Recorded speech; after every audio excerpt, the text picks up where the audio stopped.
Казвам се Ваня Георгиева, на 26 години, от град Кресна съм родом и съм бивша анорексичка. Анорексията при мен започна около 14-15 годишна възраст. Аз исках да умра. Аз знаех, че се самоунищожавам и исках да се видя на дъното. За буквално 1-2 месеца аз топих още 10-12 кг. И буквално заприличах на скелет. Госпожо, ние не можем да направим нищо. Вашето дете умира. Много късно идвате. Лекувайте си я вкъщи. Ако имах достатъчно сили, щях да се хвърля от 8-ми етаж и да се самоубия и това нещо да приключи.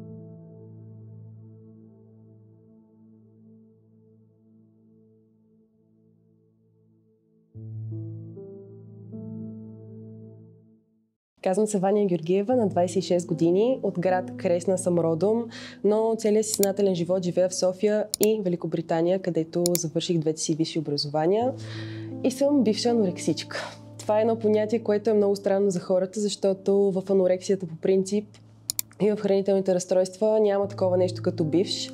Винаги можеш да попаднеш отново в този капан. И това е една болест, която много се доближава до наркоманията и затова така малко като кажа бивша анорексичка звучи по този начин. Възстанових се преди 7 години, което разбира се беше един доста дълъг процес. В никакъв случай не се случва бързо, става доста постепенно. Преминах през доста връщания назад, напред, но в крайна сметка сега мога да кажа, че напълно съм преминала това нещо и няма връщане назад. Няма връщане назад, защото всъщност след като се възстанових от анорексията, преминах и през булимията, която в случая беше възстановителна фаза на анорексията и беше напълно нормално в случая, в който бях аз, тъй като стигнах до доста критични килограми. Анорексията при мен започна около 14-15 годишна възраст в пубертета и обикновено хората, които заболяват от хранително разстройство, заболяват именно в този период. Имах нормално детство, и в моя случай беше много странно, че никога не съм имала проблем с килограмите. Обикновено хората, които заболяват от каквото и да е хранително разстройство, имат проблем с килограмите, получават коментари, обиди. В тази доста крехка възраст при мен не беше така и затова казвам, че моят случай е доста странен, може би, дори за повечето лекари. Обаче анорексията е заболяване, което се отключва от психическа травма. При мен в този период се случиха доста такива, които доведоха именно до това мое състояние. В училище винаги съм имала проблеми с това да бъда приета от моите връстници.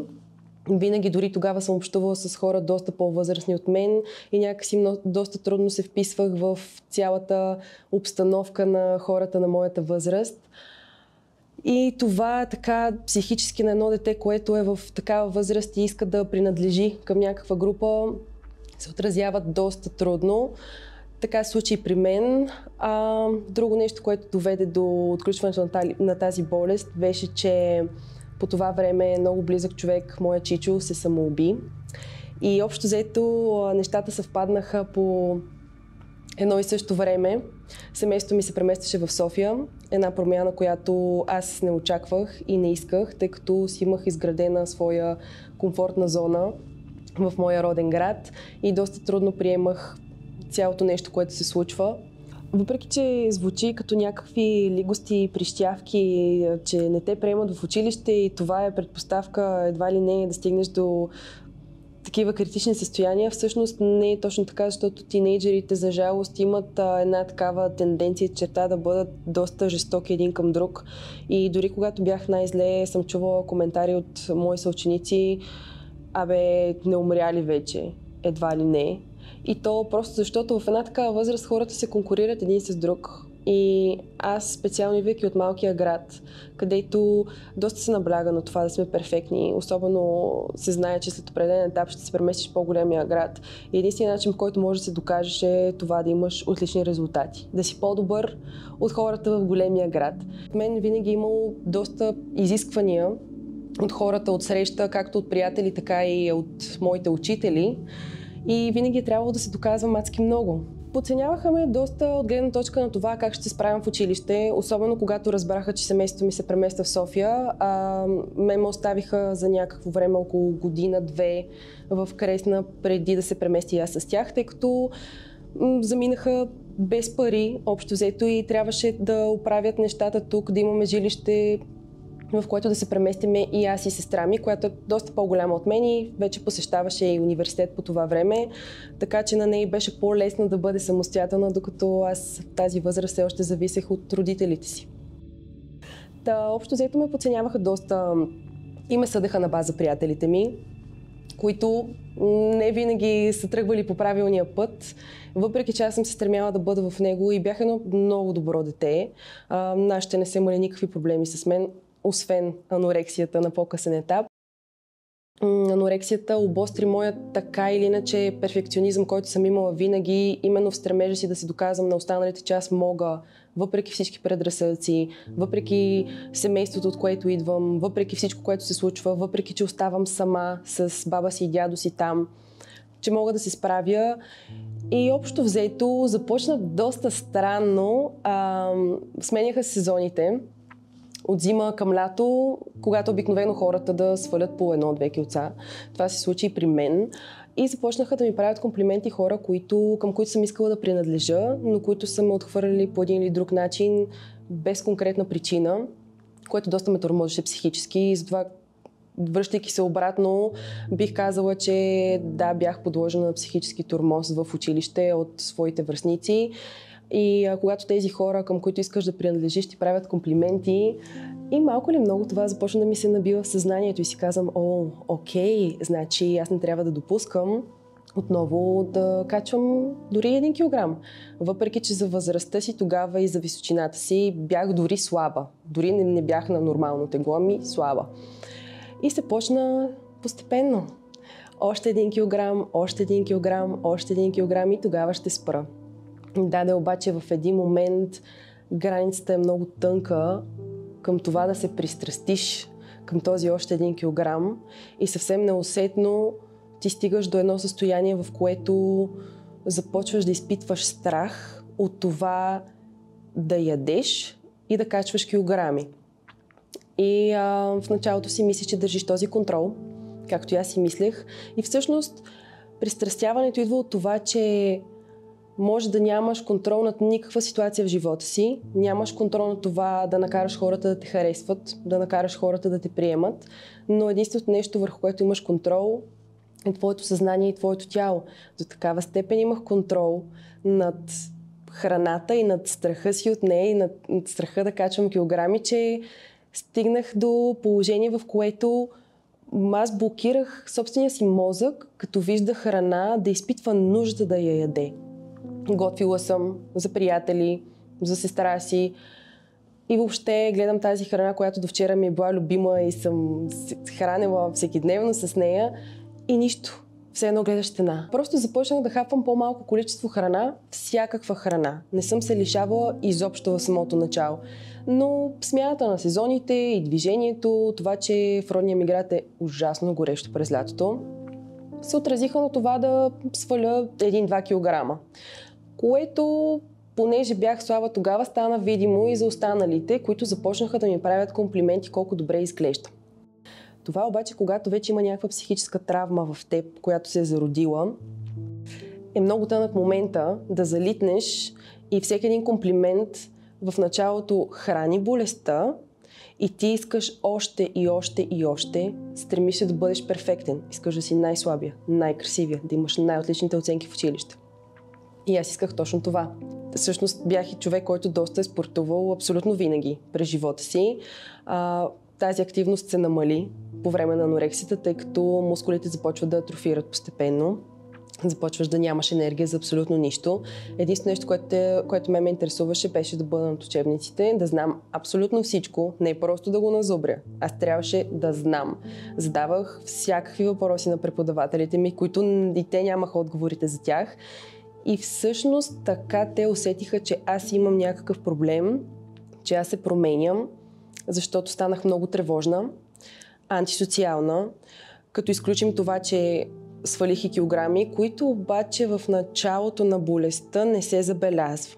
Дойде ли етапа, в който останалите хора забележат, че ти имаш проблем и стане толкова видимо, вече е твърде късно. За съжаление и при мен се случи това. Те разбраха от моето поведение, че нещо не е както трябва, защото аз не бях това усмихнато и енергично дете, което те са свикнали да виждат. Аз бях супер тревожна, задълбочавах в най-малките детайли на абсолютно всичко, буквално като зависим човек. И се връщам към зависимостта и го сравнявам с наркоманията, защото всъщност, да включим малко статистика, над 70 милиона хора в света страдат от хранителни разстройства и анорексията е второто по смъртност ментално заболяване. Така че тази зависимост обаче при хранителните разстройства се изразява в вглъбяването в храната и по-скоро зависимостта да не ти е нужна такава. И рестрикцията е рестрикция, но не диетите, които сме свикнали да чуваме за тях и да четем за тях, защото рестрикцията идва в последствие. Тя идва много след като психически проблем е отключил анорексията или булимията, каквото и да е хранително разстройство, защото те са адски много, дори аз не мога да изброя всичките. Та общо взето, рестрикцията идва много след това. Както при мен започна постепенно заради други ситуации, които са отключили в мен травма, за да се стигне до анорексията, рестрикцията дойде може би няколко месеца след това и продължи 4 години, като първите 2 години хората просто си мислеха, че съм слаба. Аз изглеждах здравословно слаба и никой не може да си представи, че имам проблем. Ти осъзнаваш ли, че имаш проблем? Да, аз знаех от самото начало, че имам проблем. И при мен лошото беше, че нямаше какво да ме оплаши. Минали сме през много психолози и психиатри, защото стигаш до една степен на депресия и тревожност, която няма как да не бъде лекувана с лекарства. Но мене не ме беше страх от смъртта. Едната от психоложките, с които работех, е жена, която е страдала от анорексия в продължение на 10 години. Дори този човек не успя да ми помогне. Дори този човек не успя да ме оплаши. Аз исках да умра. Аз знаех, че се самоунищожавам и исках да се видя на дъното, където се и видях 4 години по-късно. Но факта, че имаме самоубийство в семейството ми и виждайки какво причинява това самоубийство, аз не можех да си позволя да причиня такова нещо на родителите си. Тъй като покрай това самоубийство, което беше едно от факторите да отключи и при мен хранителното разстройство, тъй като аз бях човек, който чу абсолютно всичко. От умоляването да се отвори вратата, чичо ми да си отключи етажа, за да видим дали е добре, до разбиването на прозореца и неговото намиране на земята прострелян, тъй като той беше военен и се самоуби собственото си оръжие. Всъщност единственото нещо, което пропуснах, беше самия изстрел. Цялата картинка, тъй като моята стая беше над неговата, аз я чувах цяла вечер как се разиграва. Това нещо доведе до дядо ми да получи 2 инсулта, след което инфаркт и почина 2 години по-късно, тъй като не можа да преживее смъртта на детето си. Просто виждайки какво причинява това нещо на хората, които обичаш, дори на мен да не ми пукаше и да не исках да живея, не исках да причинявам това нещо на хората, които обичам. И всъщност това беше нещо, което мен ме крепеше през цялото време и може би предотврати това да се стигне до фаталния край. Моите преподаватели се свързаха с родителите ми, тъй като забелязаха, че имам някакъв проблем. Вече и физически се виждаше и това се случва повече от половин година след като е започнал вече проблема. Първите стъпки се случиха 6 месеца по-късно, бих казала, след като започна анорексията при мен. Дойдох в София. Все още не се бях преместила официално, не бях сменила училищата, но дойдох в София и ме приеха в единственото лечебно заведение в България, бих казала, не само в София, което се занимава с третиране на хранителни разстройства за малолетни. Е много важно да кажа, тъй като при хора, които са навършили 18 годишна възраст, лечението е никакво. Няма специализирано лечебно заведение за тях. В повечето случаи ги приемат в психиатри. Родителите ми не успяха да забележат в началото какво се случва с мен, защото те нямаха поглед физически над мен, тъй като не живеехме на едно място. Те бяха в София, аз бях все още в Кресна с баба си и дядо си. И дори когато разбраха, че имам проблем, е много трудно да помогнат по какъвто и да било начин месеци след като той е започнал, тъй като хората, които страдат от хранителни разстройства, са изключителни манипулатори. Ти ставаш изпечен лъжец, ти започваш да криеш. Те си мислят, че хапваш, ти не го правиш. Завъртат се и в следващата секунда ти си свалил храната или си я дал на кучето и те дори не са забелязали това нещо. Да, те виждат, че ти си изключително слаб. Виждат, че няма промяна в килограмите ти, но си мислят, че ядеш, защото ти успяваш да манипулираш по абсолютно всякакъв начин. Дори аз не знам как съм била толкова изпечена лъжкиня, при положение, че съм доста честен човек, но манипулира ги адски много. И така и те не разбраха. Влязах в февруари месец в първото лечебно заведение. Била съм на 15 години вече навършени. Останах там само една седмица. Но не защото те ме изписаха, а защото дори и майка ми, която трябваше да бъде с мен, тъй като съм малолетна и остана с мен през тази една седмица, беше, меко казано, втрещена от начина, по който се лекуват хора с такъв проблем. И ние никога преди това не сме се сблъсквали, само сме чували, само сме виждали снимки. Въобще не беше известно, както и все още не е, но пак има повече информация достъпна за хората, където могат да се запознаят какво точно се случва. Но третирането там беше отвратително, меко казано. Не работиш с психолози, мерят те постоянно, тъпчат те с всякаква храна, нездравословна, храниш се по 5 пъти на ден. Сутрин имаш кифла и 2 филии хляб със сладко, например. Трябва да го изядеш това нещо. Имаш междинна закуска, която включва почти същото количество храна. На обяд хапваш супа задължително с 2-3 филии хляб. Отделно имаш ориз с месо или картофи с месо. Междинна закуска, отново закуска, кифла или круасан или нещо подобно. И за вечеря отново изяждаш същото количество храна, което си изял за обяд. И нали си представяте, че човек, който е с свит стомах, който не е приемал почти никакво количество храна, как изяжда такова нещо? Нормален здрав човек не може да погълне тази храна, но те не те пускат да си легнеш и да станеш от масата, докато не изядеш това количество храна. Проверяват те, влизате в тоалетната, да не би да си скрил нещо по джобовете. Общо взето си буквално като наркозависим, но все едно си в затвор. Нямаш една самостоятелна крачка. И причината да изляза беше това първо. И второ, защото въпреки, че спазвах всичко, беше ми много трудно да спазвам всичко. Защото те отнемаха от мен комфортната зона, която си бях създала, която не беше изобщо комфортна, която ме разрушаваше, но аз не исках никой да ми помогне и да отнеме това нещо от мен. И в болницата не влязах по свое собствено желание, просто нямаше как, защото бях малолетна и родителите ми ме вкараха там, в крайна сметка. Но тогава майка ми се съгласи да излезем се тази една седмица, като чрез много манипулации от моя страна, че виждайки начина, по който третира там хората, аз ще започна да се храня с нормална готвена храна вкъщи. Това нещо го спазих, може би 2 дни след като излязохме, след което започнах с стария модел на хранене в кавички, защото то не беше дори и такова. Забелязваха родителите ми през целия проблем, през целия период, че нещо се случва с мен, но пак казвам, особено когато ходиш на училище и те не прекарват целия ден с теб, защото в крайна сметка трябва да ходят и на работа, това всичко е предпоставка ти да правиш каквото искаш. След като излязах в това болнично заведение, вече родителите ми разбраха, че са много сериозни нещата, защото и ме видяха. Видяха промените в моето поведение. Хората, които страдат от хранително разстройство, стават адски импулсивни, на моменти агресивни. При мен агресията не е била физическа, но беше вербална. Въпреки че родителите ми са ми най-близките приятели и винаги съм била в прекрасни отношения с тях, аз бях коренно променена от анорексията. Всеки, който искаше да ми помогне, беше мой враг. Аз не исках помощ.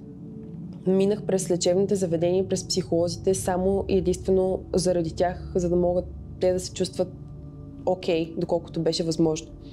След като излязах от първото болнично заведение, бях в втория семестър тогава се падаше в училище на самостоятелна форма на обучение. И това беше етапа, в който родителите ми казаха: няма как ти да се върнеш обратно в Кресна. Трябва да дойдеш вече много наложително да си тук при нас, за да ти помогнем. И докато бях на самостоятелна форма на обучение, аз пак продължавах да манипулирам. Пак продължавах не само почти да не ям, ами да приемам и странични неща, които да ми помагат още повече да отслабвам. Също така започнах и да спортувам адски много. Буквално всичко, за да стигнеш до дъното, за да сваляш още и още и още. Не можеш да спреш. Хванали те този кръговрат на болестта, казваш си: ще спра, като сваля още малко. Никога не стига, никога не е достатъчно. Винаги искаш още и още. Аз съм си хващала и така кожата и казвам: ето, виж, имам още кожа, значи не съм достатъчно слаба. И в крайна сметка се задържах на едни килограми, адски нездравословни, 42 мисля, аз съм висока 169 см, може да си представите разликата. И всъщност нямах цикъл в продължение на 4 години. Защото първите фактори за това, че имаш хранително разстройство и по-специално анорексия, е загуба на цикъл, рязък спад в килограмите, започваш да тренираш постоянно с цел отслабване, страх от храна, тревожност да се храниш с другите. Ставаш асоциален, мега депресиран човек. В това се състои самата болест. Аз също изпитвах доста дълго време срам да се храня пред хората, дори и след като вече физически се бях възстановила, ми отне време да започна да се социализирам и от този аспект. Буквално сме празнували нови години, рождени с приятели и аз съм си носила в себе си ябълка и нощче, докато те си хапват мезенца, всичко, общо взето. Аз си взимам ябълката и си я режа и това е моята вечеря. Има трудности с спането също така. Както казах, чувстваш постоянно студ, липса на енергия. Обаче в един момент това нещо започва да те храни. Колкото по-зле ставаш, толкова по-добре се чувстваш. И ако в началото на болестта комплиментите за това: о, отслабнала си, изглеждаш прекрасно, е нещо, което те храни, в последствие става точно обратното. В последствие, колкото по-зле изглеждаш, колкото по-тревожни са хората за твоето състояние, толкова по-добре се чувстваш ти, защото знаеш, че си на прав път, значи действаш в твоята посока към саморазрушение, към това да сваляш повече и повече килограми и ти всъщност си щастлив от това нещо. И колкото по-слаба ставах всъщност, тези снимки, които може би всички сте виждали на момиче, което се гледа в огледалото и се вижда супер дебело, скелет, което и аз не вярвах, докато не го изпитах. Колкото повече килограми свалях, толкова по-дебела се виждах. Стигнах до там, че съм гледала снимки, които съм била добре преди анорексията и съм си казвала: тук изглеждам много по-слаба, отколкото съм в момента. Просто цялата картинка за начина, по който изглеждаш, се изкривява супер много. Ти не разсъждаваш реално. В теб живеят две личности буквално. Едната ти казва: ти се разрушаваш, трябва да спреш, не изглеждат добре нещата. Другата ти казва, тази на анорексията: може ми още. Нека да стигнем до целта, която сме си поставили. И всъщност около 2-3 години се задържах на едни килограми, които пак бяха крайно нездравословни. И с наближаването на пълнолетието ми, аз всъщност си казах: чакай малко. След време ще искаш да имаш деца, ще искаш да създадеш семейство. Вече си голям и зрял човек. А ако продължаваш по този начин, това няма как да се случи. И си казах: окей, започвам да се храня малко по малко нормално, но ще започна да ходя паралелно с това на фитнес, за да не качвам рязко килограми и да не се страхувам от това нещо. Да, ама не. Започнах да ходя на фитнес, започнах да ходя не само на фитнес, ами на всички възможни класове в този фитнес. Всеки божи ден аз правех нещо по поне 2 часа, но не промених храненето си. Тъй като фитнес инструктора започна да ми казва: ама ти всъщност ядеш само плодове, ама те в плодовете има много захар. По-добре изяж пържола или нещо друго. И аз вместо да си кажа, окей, да, наистина, вместо да се тъпча само с плодове, що не си хапна пържолка? Даде обаче всъщност подейства обратно. Си казах, чакай малко, храната, която аз съм яла толкова много време, всъщност вече не ми помага да отслабвам. Значи трябва още повече да се лишавам. И се започна един порочен кръг в продължение на около месец-два, в който аз хем започнах да ходя интензивно на фитнес, хем започнах да намалям количеството храна. За буквално 1-2 месеца аз топих още 10-12 кг.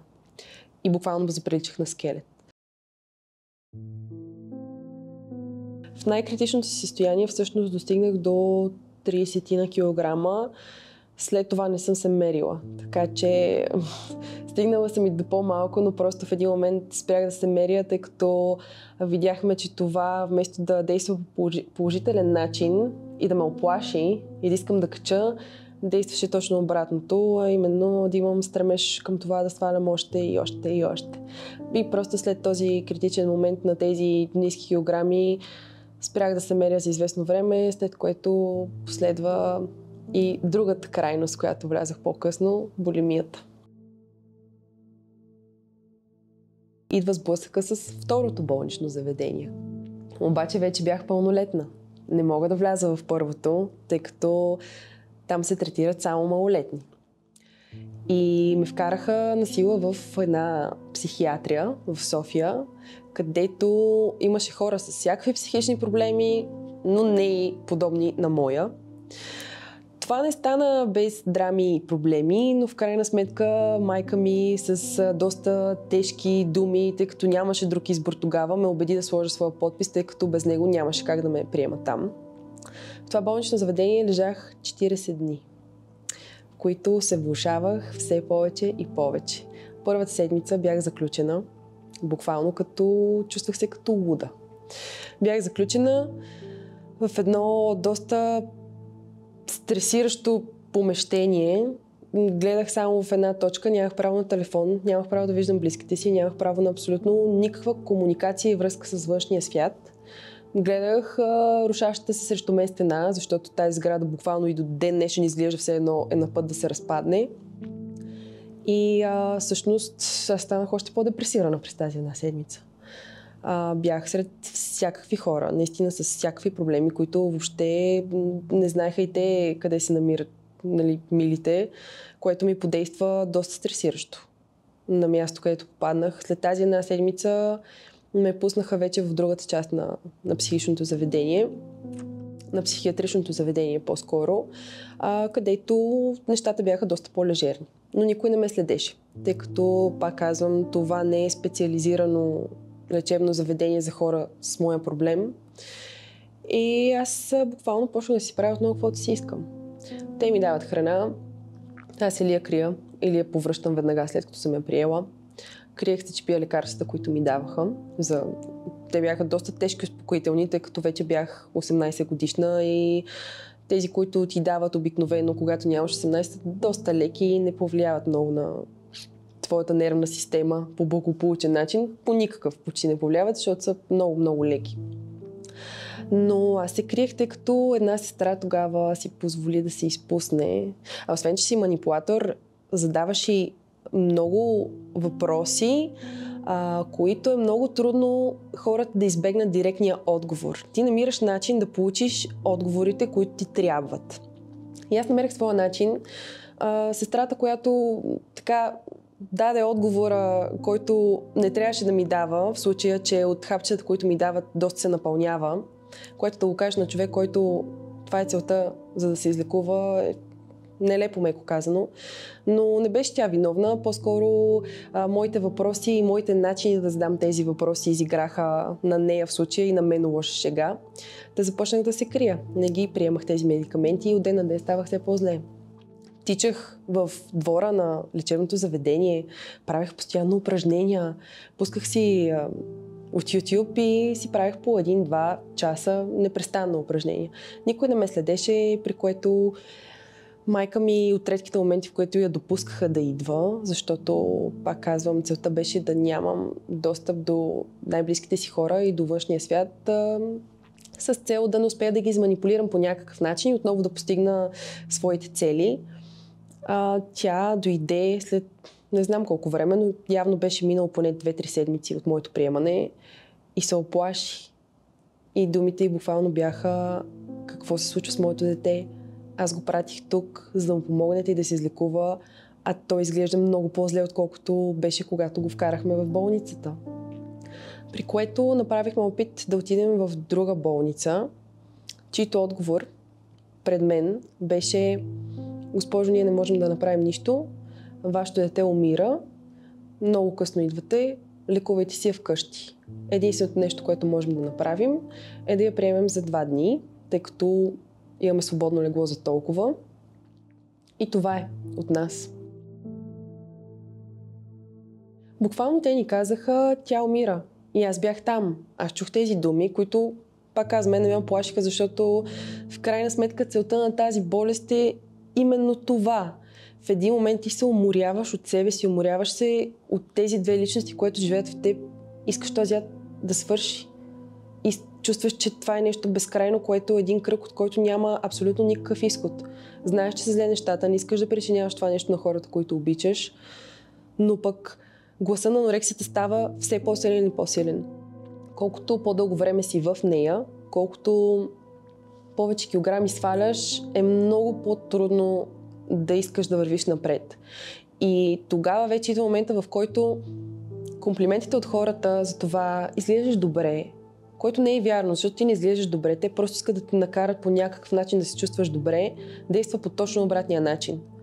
На тези ниски килограми, в това критично състояние, когато някой ти каже, че изглеждаш добре, ти си казваш: моля, значи не съм достатъчно слаба, не правя нищо както трябва, дебела съм, трябва да продължа да се самоунищожавам. И наистина е много страшно.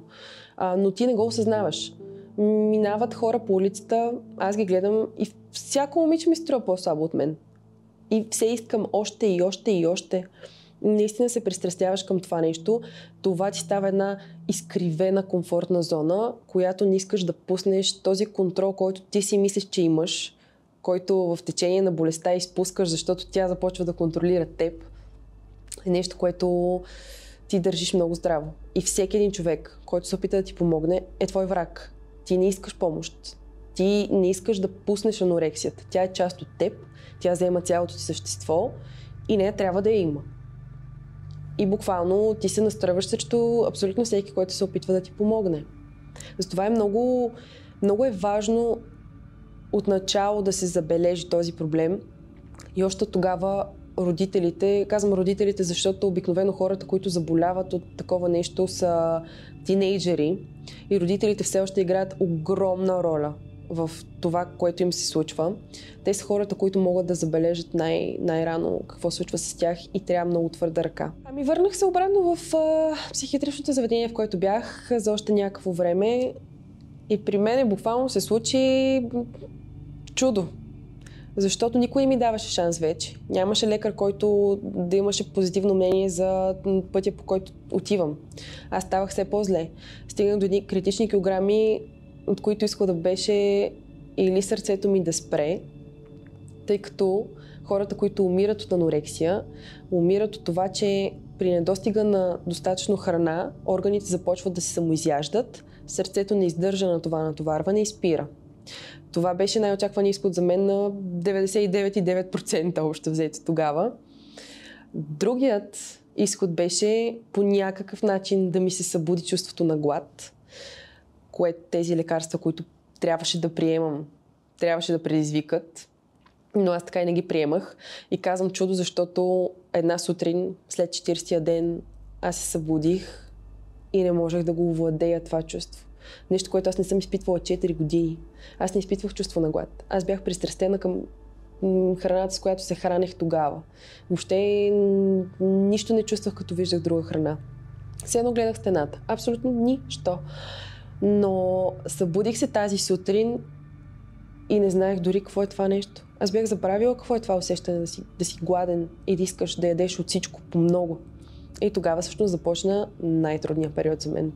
Защото в анорексията аз хем осъзнавах какво ми се случва, знаех, че съм болна още от започването на болестта, знаех какво ми е, но някакси с течение на годините и на обстоятелствата ти толкова свикваш с това нещо, че не ти прави впечатление. Ти го приемаш за твоето нормално. То не е нормално, но за теб е. И когато се събудих с това чувство на глад, което вече не можех да контролирам, усетих, че контрола е тотално изпуснат, което за мен значеше параноя, истерия, тъй като това беше най-големият ми страх, да изгубя този контрол. Започнах да ям през половин час огромни количества храна. И като ти казвам огромни количества храна, това е, представи си, един цял хляб, един пакет вафли, заедно с каквото ядене са сложили, грах, леща, все тая, 2 круасана и някакви ядки наведнъж. И това нещо се почва през половин час. И продължи около 2-3 месеца. Всъщност има някаква реципрочност между периода, за който продължава анорексията и периода на това преяждане. Не всички минават през него, но при мен това беше единствен изход, за да оживея общо взето. И се радвам, че ми се случи, въпреки че беше много трудно. Защото това, че си притъпява чувството на глад, то самото не знае вече как да работи. Усещаш, че храната ти стига буквално до тук. Ти не можеш да поемеш физически повече, но мозъка не дава абсолютно никакви сигнали на тялото, че стига, нахранил съм се, не ми трябва повече. Нямаше го това нещо в продължение на 2-3 месеца. И изписаха ме от болницата, разбира се, веднага след като започна това нещо, тъй като казаха окей. Вече сме окей. Но пък дойде и другия страх. Дори майка ми се оплаши и каза, това нормално ли е? В смисъл, аз не съм виждала човек, който да приема такова количество храна. И тя се оплаши и каза, ние минахме от едната крайност в тотално другата. Какво трябва да правя? Но тогава я успокоиха, че всъщност това е нормален етап и е окей, и ще мине, и трябва да мина през него. Тогава си спомням, че тогава ми започна всъщност и възстановителната булимия, както аз я наричам, защото наистина в моят случай беше точно такава. Реципрочно казвам, защото анорексията продължи около 4 години, съответно булимията продължи около 3 месеца и малко. Психиатъра, който посещавах тогава, ми каза, че има такава реципрочност и горе-долу се случва при всички случаи, които преминават през такава булимия след анорексията. Булимията, за разлика от анорексията, е свързана с адско преяждане, след което следват епизоди на повръщане. Отново хората имат много голям страх от храна и от килограми. Също при тях се наблюдава това, че могат да тренират прекалено много и да са фитнес маняци. Вече си има и друго название за такива, с което не съм много запозната, но булимията общо взето е адско преяждане, след което следват епизоди на повръщане, на самообвинение, на тревожност. Чувстваш се като най-лошият човек за това, че си допуснал да преядеш, защото те е страх да не покачваш килограми. Булимията всъщност може би една идея по-коварна от анорексията, защото да, тя не води толкова често до смърт, колкото анорексията, но пък при нея хората могат цял живот да бъдат булимици и никой около тях да не забележи. За мен е много лесно да ги забележа тези хора, защото съм минала и през едното и през другото и веднага ми става ясно начинът, по който изглеждат, начинът, по който се държат. Забелязвам и тези неща много лесно, но там лъжата може да бъде прикрита. Много хора страдат от булимия и то са в твоят най-близък кръг от хора и ти въобще не можеш това нещо да го забележиш. Аз за буквално 2-3 месеца изглеждах по коренно различен начин. И много различен от начина, по който съм изглеждала и преди да започна анорексията. Виждах в огледалото човек, който аз не познавах. Виждах за първи път и беше много стресиращо. И тогава всъщност няма да забравя никога, тя и майка ми няма да забрави.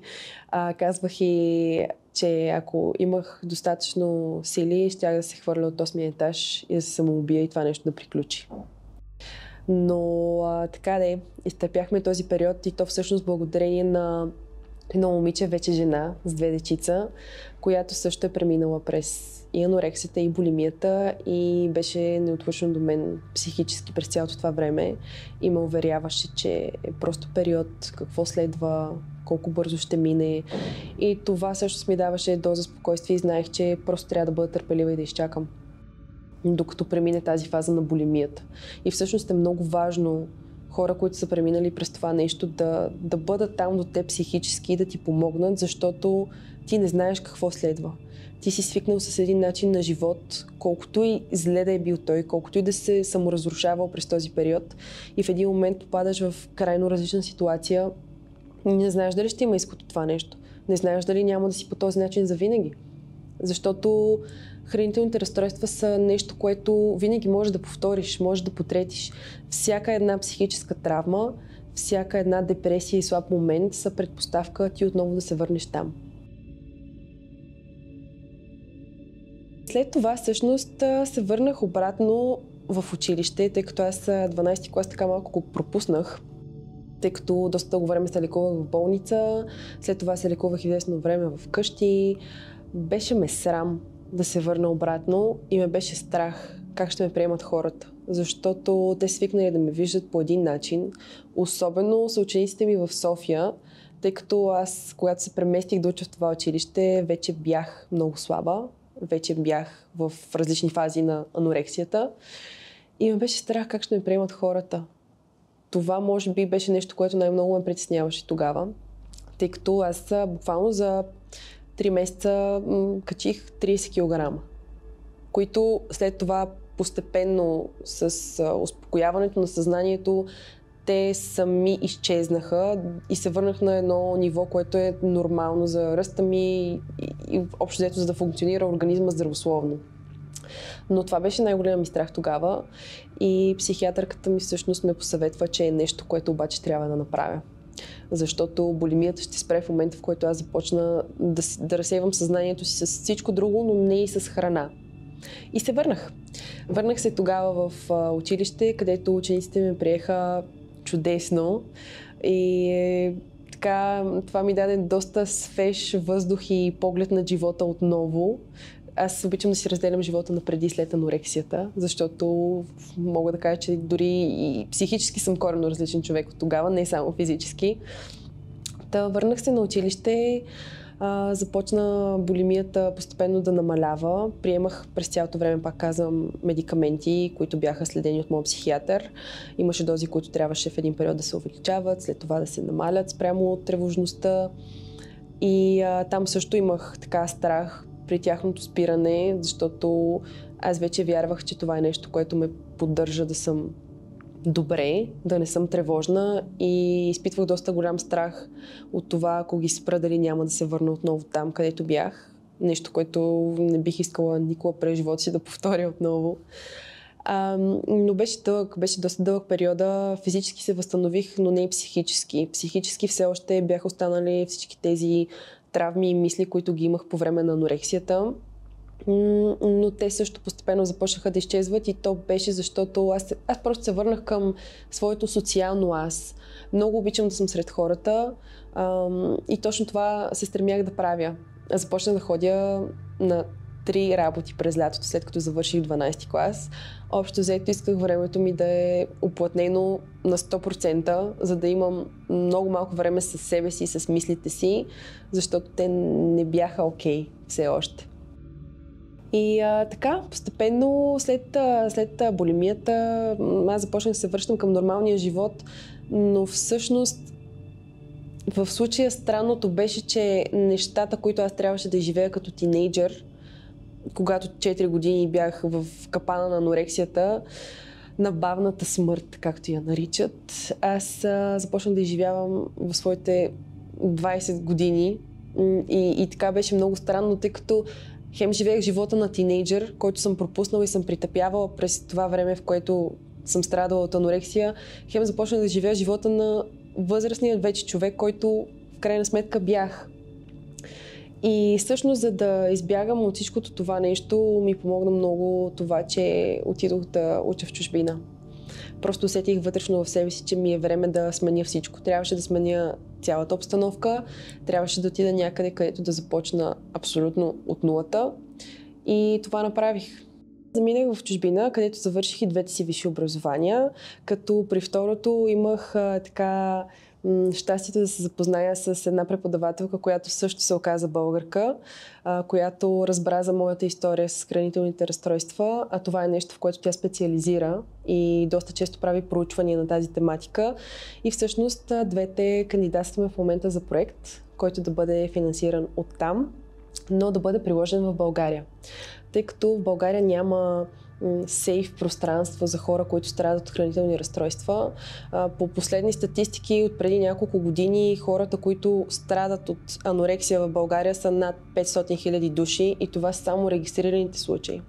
А всъщност много хора въобще не стигат до болнични заведения, до личните си лекари, които са първите хора, които ги насочват към лечение.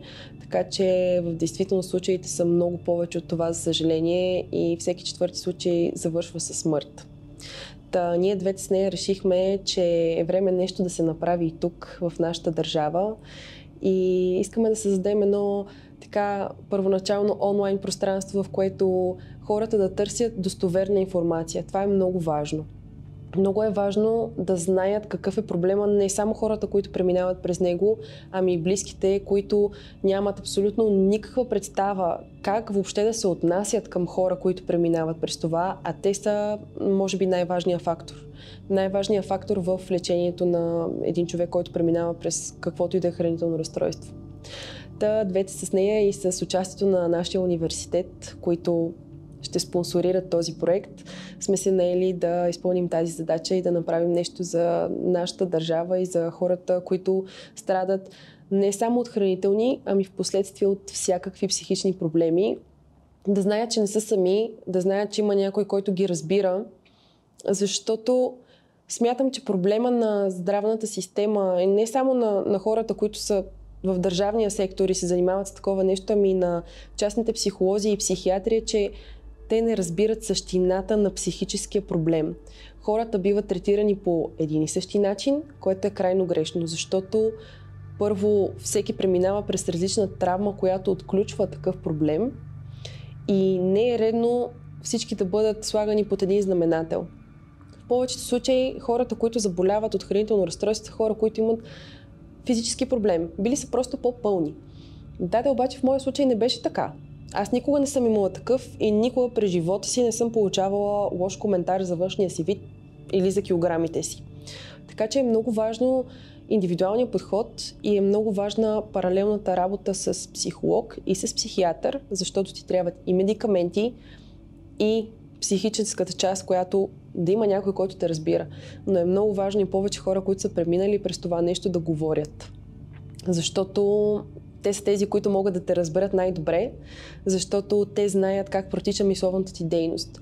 Аз, както се възстанових, помагам на доста хора.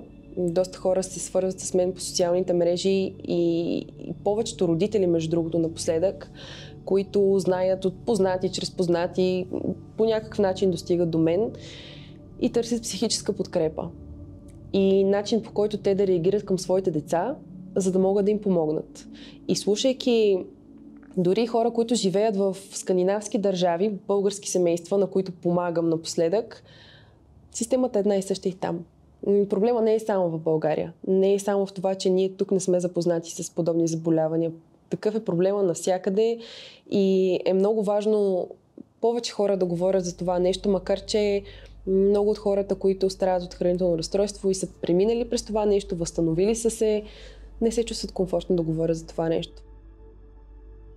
Общо взето в проекта искаме да има със сигурност нещо като уебсайт, в който да работи 24/7 за хора с подобни заболявания, които да потърсят помощ, някой с когото могат да разговарят там и информация, проучвания, достоверна информация, от която да се запознават с същината на различните хранителни проблеми, към кого могат да се обърнат за помощ. Надявам се и повече хора, които са преминали през хранително разстройство, да се свържат с нас и също да са отворени да помогнат, да не се притесняват, да говорят за своя проблем, защото те са тези, които могат да окажат най-голяма подкрепа и помощ. И дори ако хората, които преминават през такова нещо, ги е страх да потърсят помощ лекарска или да говорят с семействата си, или ги е срам, или не искат да кажат по каквато и да била причина, да знаят, че има нещо, един уебсайт, който могат да отворят, да влязат там и да видят информацията, от която имат нужда. Ще има телефон за контакти, ще има и професионалисти, разбира се, няма да е само от хора, които са преминали през това нещо. Просто ще бъдат насочени къде и към кого могат да се обърнат, за да им бъде така обърната една по-специализирана помощ. И това нещо, моята цел е да бъде безплатно за абсолютно всички хора, които имат нужда от подобна помощ, тъй като в България няма безплатно лечение за хранителни разстройства. Да, има съответната държавна болница, която споменах, но тя е само за хора, които не са навършили 18 години. И е много важно за мен това добро, което искам да направя, предавайки своя опит на останалите, да не бъде по никакъв начин заплатено от тях материално. Защото хората имат различни възможности, някои не прибягват до лечение, защото се притесняват и от тази гледна точка. Медикаментите така или иначе са скъпи, лечението е много дълго, то може да продължи с години. И точно поради тази причина искам всички хора да знаят, че могат да получат помощ. И няма никакви други предпоставки, които да ги спират, освен, разбира се, тяхната осъзнатост за това, че искат да я получат. Аз искам да апелирам не само към хората, които страдат от хранително разстройство, да потърсят помощ и да знаят, че живота е много по-прекрасен, отколкото си го представят. През каквото и да преминават, то е моментно емоционално състояние, което ще мине. Аз обичам да казвам и на моите приятели, че всичко в този живот минава. И лошото минава, и хубавото, но да знаят, че има помощ, има подкрепа, която могат да получат хората, които обичат, но за мен е много важно апела към останалите хора да бъдат изключително внимателни със своите думи, с епитетите и етикетите, които слагат на хората от среща, защото те не могат и да си представят през какво минава този човек. И едно елементарно нещо може да повлияе, да причини някаква психическа травма и да се достигне до хранително разстройство. И не само.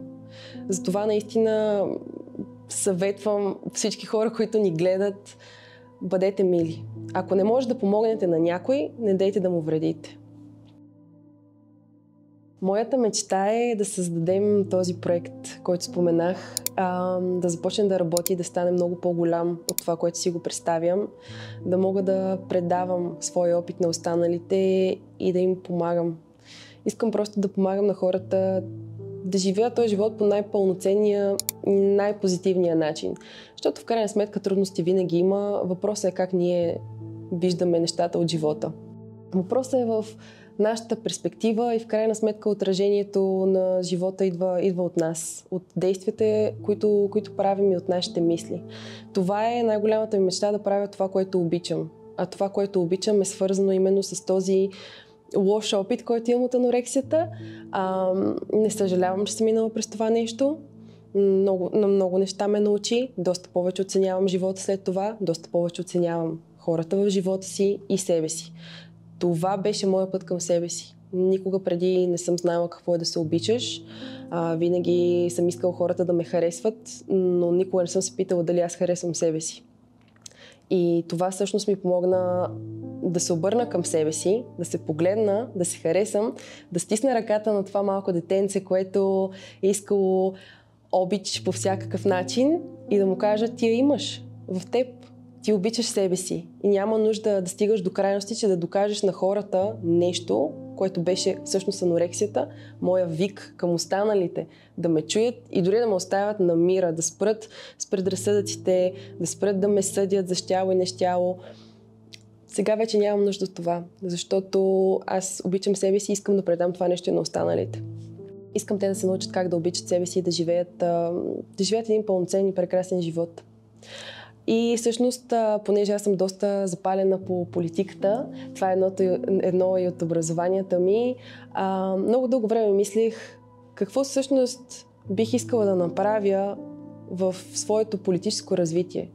Ами точно това. Моя активизъм е свързан с психичните разстройства, не само с хранителните, и искам да направя живота на колкото се може повече хора по-добър.